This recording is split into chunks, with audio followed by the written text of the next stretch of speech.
In Alaska, the race is on as mushers forge ahead in the Iditarod. But maybe the time has come to end it all.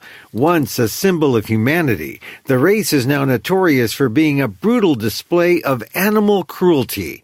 Stopping the Iditarod. Next on the PETA Podcast.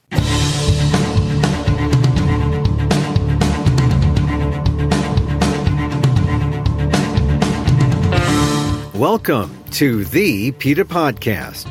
I'm Emil Guillermo, your host for this behind-the-scenes look at PETA, the largest animal rights organization in the world. Here we talk to the key players at PETA and the movement and ask them about how animal rights change their lives and how they stay motivated to make the world a better place for the animals.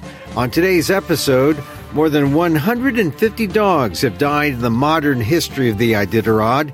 And that 150, well, that's just the deaths that get reported. That number doesn't count the number of dogs who died while in training, off the trail while they were chained up outside. And we've gotten reports from whistleblowers who have come forward who have said they have seen dogs being killed because they were no longer considered profitable. A veteran musher came forward and revealed that trainers of dogs used to pull these sleds have killed, in her words, hundreds on top of hundreds or more dogs because they didn't make the cut. Others who have come forward and said they've seen mushers, quote, beating the hell out of one of the dogs. Colleen O'Brien, VP of Communications for PETA, talks to the whistleblowers who have reported the brutality associated with the Iditarod, the most famous sled dog race in the world. It hasn't been enough to shut down the 47th running of the big race, but there are signs that activism is having an impact. That's next on the PETA Podcast. But first, thanks again for joining us here at the PETA Podcast.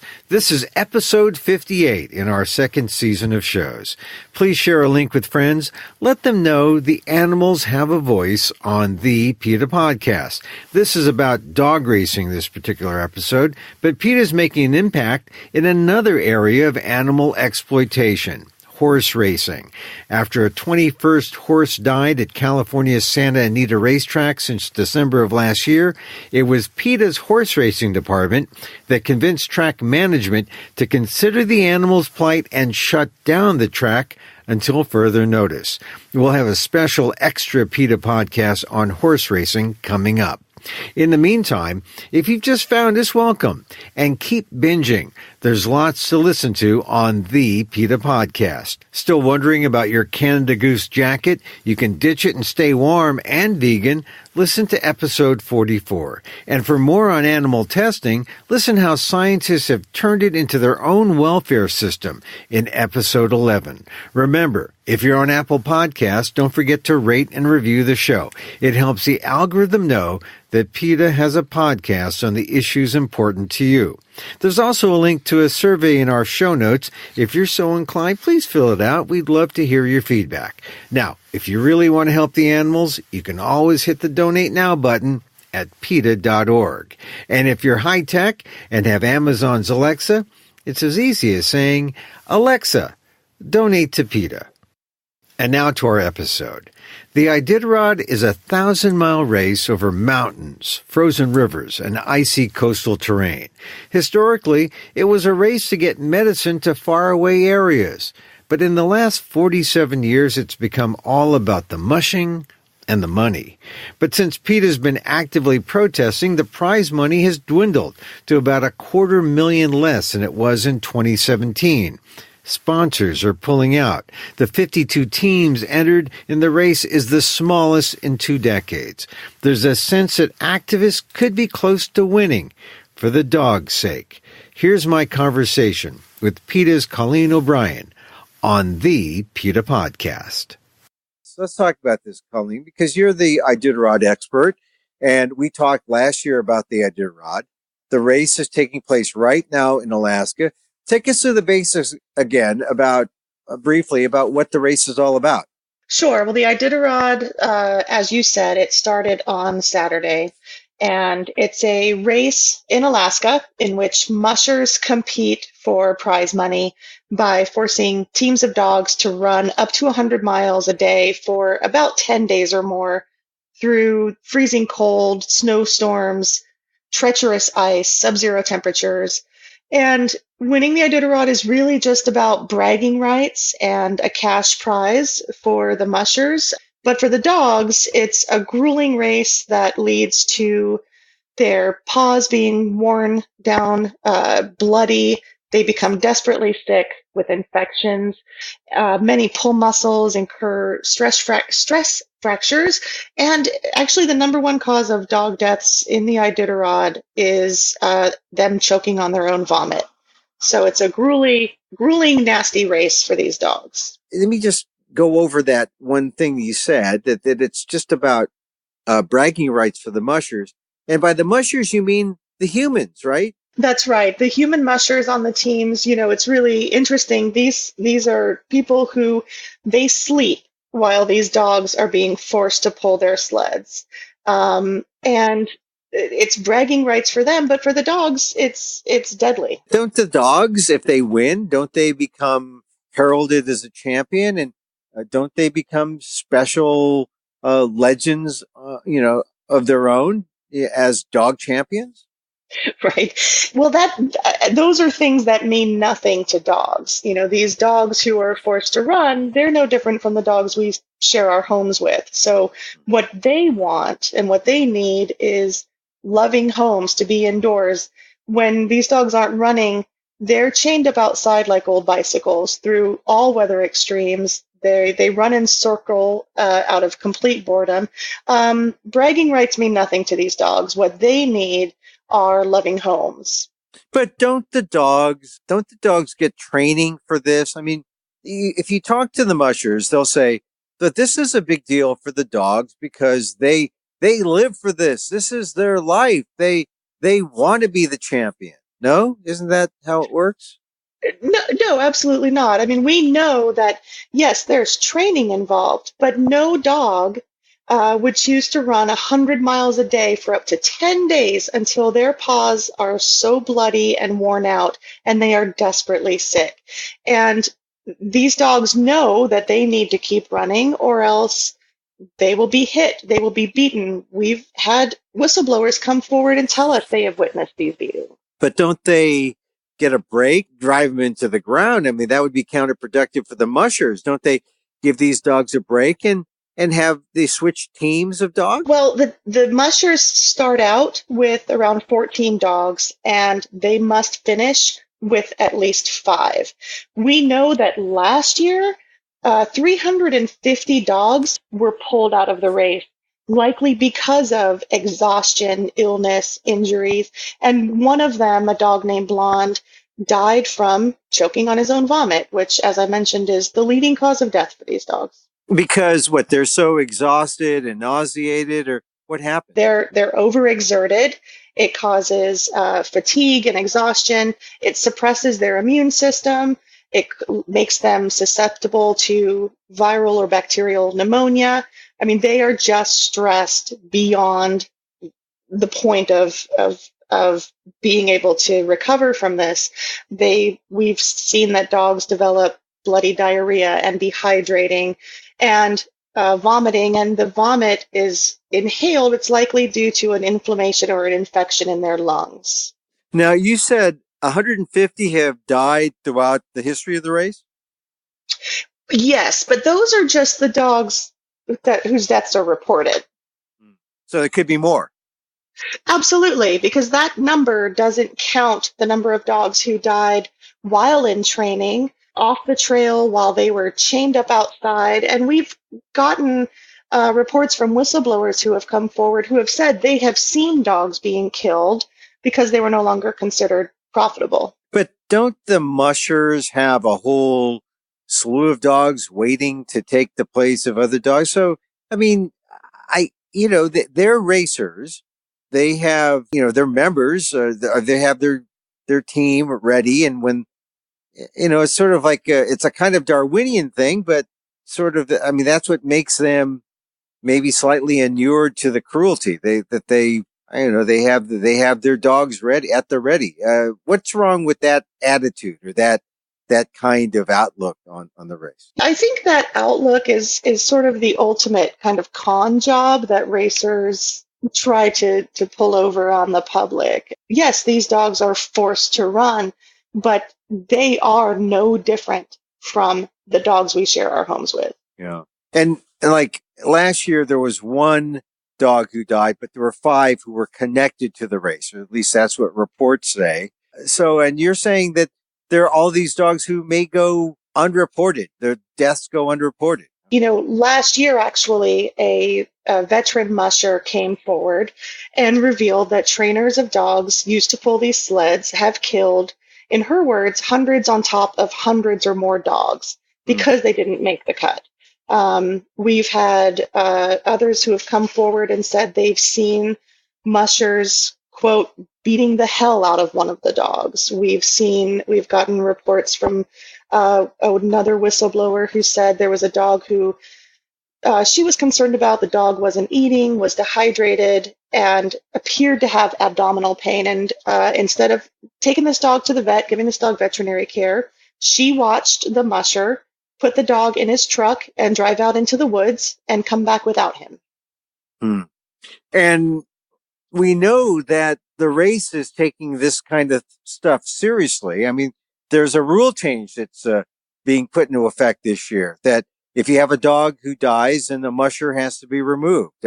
How is that rule going over with the musher? These new race rules do nothing to help the dogs. I mean, having a rule that says if a dog dies on the trail, the musher will be disqualified, this is common sense. And it took the deaths of more than 150 dogs for this change to be introduced. And furthermore, this is acknowledgement that dogs will continue to die in the Iditarod. But at least now it says that you can't be a musher who keeps having dogs die and keep replenishing your team. You have to leave. So doesn't it make the musher a little more sensitive? Well, it means their dogs can't die on the trail, but as we know, so many of them die off the trail. Oh, right. So there's a distinction between dying on the trail versus, say, dying while at rest. In training, or once the dog is dropped from the race, or in training, or like I said, chained up outside. PETA has been protesting this race for some time. And since the last time we talked, what are the kinds of things that have happened to change things for the better for the dogs? Has the protest been successful in that regard? Just in the last month or so, Coca-Cola has severed ties with the Iditarod, or they've told us they severed ties. They had a sponsorship through a company, and they finally confirmed after more than 205,000 emails and phone calls, they've done the right thing and severed ties with it. And they join a long list of sponsors like Wells Fargo and Jack Daniels and others who have also ended their connections and sponsorships with it. So what is the importance of ending sponsorships? I guess that's kind of the lifeblood of the sport. It's not the dogs, it's the sponsors, right? The mushers, they do this for a prize purse at the end.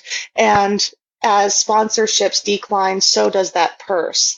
And we saw the purse decline drastically last year due to the race losing these large sponsorships. And so we're calling on everyone to contact sponsors of the Iditarod, including Chrysler, which is a sponsor through an Anchorage dealer, and calling on Alaska Airlines also to end their sponsorship as well. The idea is if you can cut sponsorship, then it wouldn't be worthwhile for the mushers and maybe the race would die. Is that it? And we know that the majority of the public is opposed to the Iditarod. So it's continuing to lose favor both in sponsorships and public support. And so now the top prize for the winner is about 50,000. It's about the same as last year, but the overall amount of purses is lower.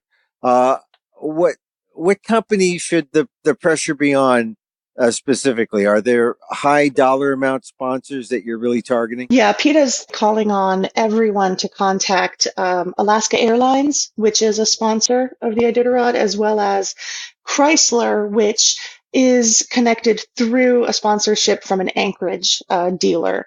And so we're asking both of them to join the likes of Maxwell House, Pizza Hut, Nestle, Coca-Cola, Jack Daniels, and so many other companies that have severed ties with this race. How about as far as criminal charges against mushers who may be in violation of animal treatment, or who may be animal abusers? Has there been any headway there in terms of going after the mushers? One of the things that makes this difficult is that dogs who are forced to run in the Iditarod, even though they are, like I said earlier, they're no different from the dogs we share our homes with, but they do not get the same legal protection as our companion dogs. So we've called for investigations into dogs' deaths. After 350 dogs were pulled from the race last year, we requested copies of their medical records. So we are continuing to push in that manner, but it is more difficult because these dogs don't have the protection they need. Now, there was one case involving four-time winner Dallas Civi. He was found, he was cleared of any wrongdoing in a 2017 dog doping scandal. Is dog doping a big deal still? I mean, apparently he was giving opioid painkillers, tramadol, to his dogs during the 2017 Iditarod. Is that still a concern to PETA's? One thing to make clear, too, is that he's no longer being looked at by the Iditarod committee, but I wouldn't say that he was entirely cleared of it because they still don't know how that got in, who gave the drugs to the dogs. I think it's absolutely a concern that these dogs are being given medications and drugs to mask injuries and force them to run further for longer. It's very similar to what we have seen happen in the horse racing industry. Right. So we have infirm dogs who should be arrested being made or being enabled by drugs to run when they shouldn't be. And that makes them prone to injury and breakdowns and maybe even death. So now, what is happening this year with this race? PETA is there at the Iditarod? Yes, we are. So we're there at the Iditarod. We held a protest at the start of the race. We had a number of actually locals out protesting with us as well. And I think this kind of shows how, the Iditarod has lost favor with everyone, not just with everyone, including people who live in Alaska. We had members outside at the start of the race holding signs saying, "Stop racing dogs to death." And we had empty dog collars and harnesses that were hanging up to sort of symbolize the more than 150 dogs who've already died in the race. But this whole thing, the Iditarod is kind of an historical event for Alaska, right? I mean, the legacy of the Iditarod is really kind of rich in Alaska lore, isn't it? It is, but the Iditarod, what it is now is nothing at all close to what it was during the first run of these dogs. It's an entirely different beast now from what it was then, which at that time was a life-saving campaign where dogs were used to get serum for people who were deathly ill. At that time, it was a life-saving measure, and it was a relay, so the dogs were not forced to run the entire length of the trip. This is entirely different. It's strictly for fun. It's strictly for a prize for these mushers, but for the dogs, it's just running them to death. The other thing about what you just said, though, is that in the old days, it was a relay, so you didn't wear down the dogs, and the dogs were able to stay fresh. When did it change, and why did it change, you think? Yeah, the Iditarod, as we know it now, began in 1973, but it's entirely different from what it was then, in that these dogs are forced to run the 100 miles a day for up to 10 days, and it's a 1,000-mile trek that they're forced to run. It's entirely different from what it was back then, and it's strictly for bragging rights now. I mean, but do you know why it changed, or do you, because it sounded like something that was basically humanitarian. How could it change so drastically, 180 degrees to where it's cruel and unusual, at least for the dog? Yeah, it's a pretty messed up way to sort of memorialize the serum run, isn't it? Yeah. I mean, What is the hope now? PETA was there at the beginning. The race lasts till how long, and where will PETA be at the end? the race lasts for about a week. PETA will be there at the end. We will be out there protesting, and also along with members and other locals in Alaska who are protesting with us. And we'll be keeping an eye all along the way and to the state of these dogs, how many are unfortunately likely to die during this race, and how they look when they come off the trail. Yeah, and what is PETA doing right now while the race is going on? And what can people do while the race is going on? We actually ran ads all along the area leading up to the race. We have beautiful bus ads that show a chained dog who looks sad. He's chained outside in the cold, chained to a plastic barrel.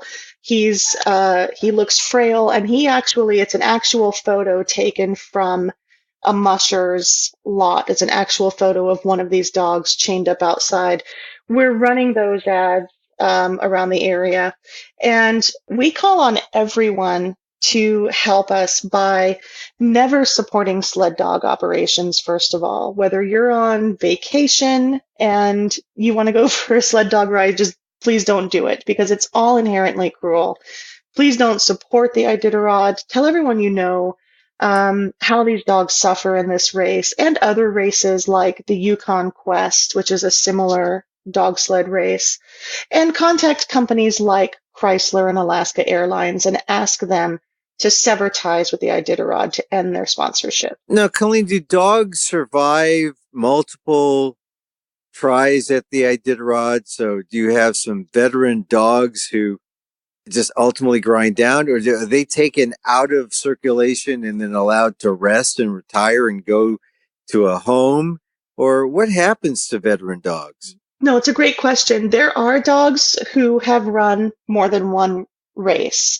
So there are dogs who are used multiple times.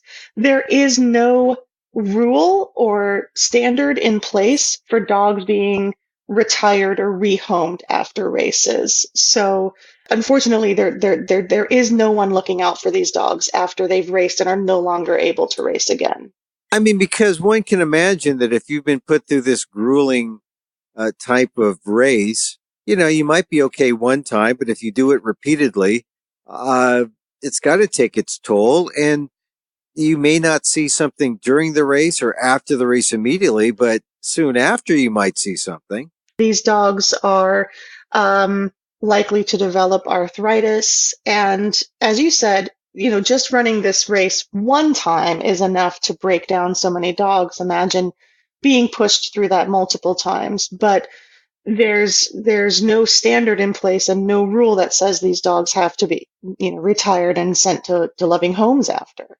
They can be put right back outside and chained up outside to dilapidated plastic containers. Yeah. How about, is there any way to cut the supply of the dogs? I mean, if you can't end the race with sponsorships and that sort of thing, is there any way to cut down the number of dogs that the mushers have access to? Or is that not really an issue because dogs are plentiful? What is the situation? Well, the dogs are bred for this purpose. And so mushers could have hundreds of dogs on their lots who they are training for this. They're bred for this purpose. The mushers can have as many dogs chained up outside as they'd like, and then they will from there choose which dogs they're going to race with.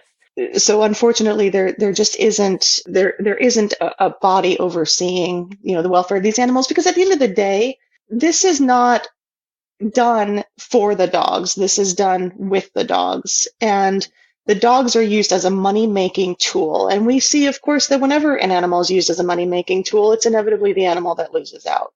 Right. And right now, the money, I mean, the top prize is 50,000. The total purse is about $500,000, but it must mean that the money making is being done by the people who are at race sites and who sell merchandise and have tourists, right? The Iditarod tourists who want to come see the race. I guess they contribute to the pot too, right? That's a great point. That all of those things contribute to the pot. The people who volunteer, because they do rely on volunteers because of their sinking funds. So we're calling on everyone to recognize the cruelty inherent in this race, forcing these dogs to run and then forcing their lives to be so miserable when they're not running. For those dogs who never run in the race, they're chained up their whole lives. You know, there's just 52 teams that are racing in this Iditarod. It's the 47th running of the Iditarod. It's the smallest field in more than 2 decades. Is there like a circuit that these guys go on, or is you do the Iditarod and then you just, hibernate for the rest of the year? Or are there other races that they go to participate with their dogs? There are other races, such as the Yukon Quest, which is a 1,000-mile race in Alaska. And actually, in last year's Yukon Quest, a dog named Boppy died. This poor dog had seizures for more than 6 hours. And even as he suffered, he was still forced to pull a sled until he choked on his own vomit and died of pneumonia. Actually, just last month, a 5-year-old dog named Joker died in the Yukon Quest, again from choking on his own vomit. So there are other races they do. Dogs continue to suffer and die in those.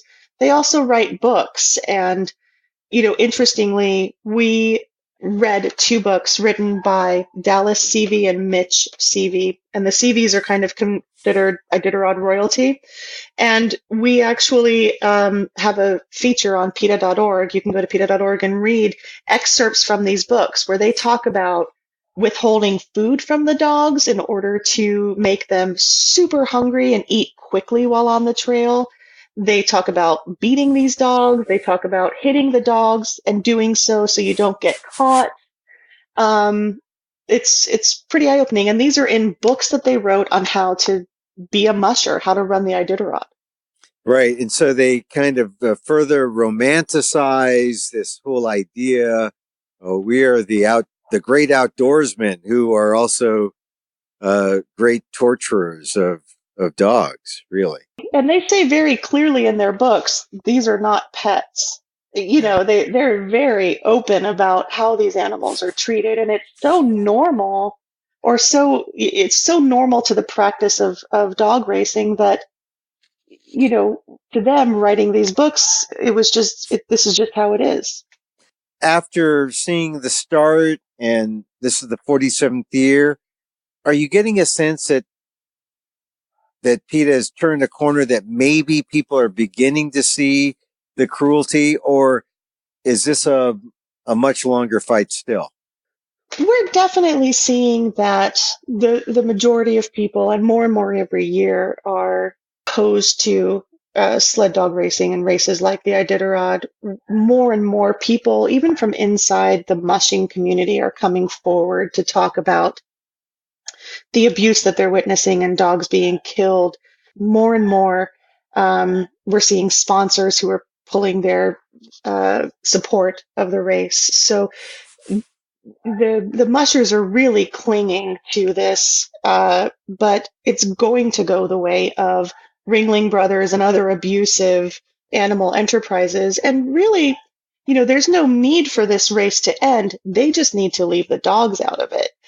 They could have willing human participants running the race. They could use snowmobiles. Both of those are things that are done right now. All they need to do is get rid of the dogs.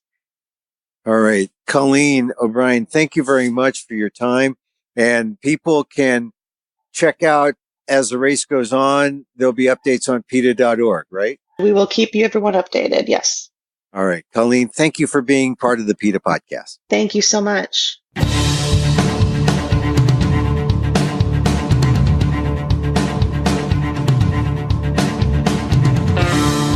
Colleen O'Brien, PETA's VP of Communications, on the Iditarod. Get more information and take action on the race. Go to PETA.org.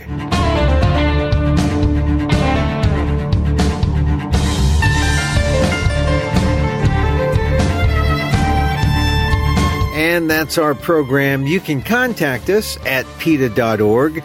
Find me on Twitter at Emil Amok, that's EMILAMOK, or on AMOK.com. Once again, thank you for listening. Check out all our episodes on Apple Podcasts, where you can rate and review the show. It helps get the word out about the issues you care about. And don't forget, you can help the animals and PETA, especially if you have Amazon's Alexa. Just say, Alexa, donate to PETA.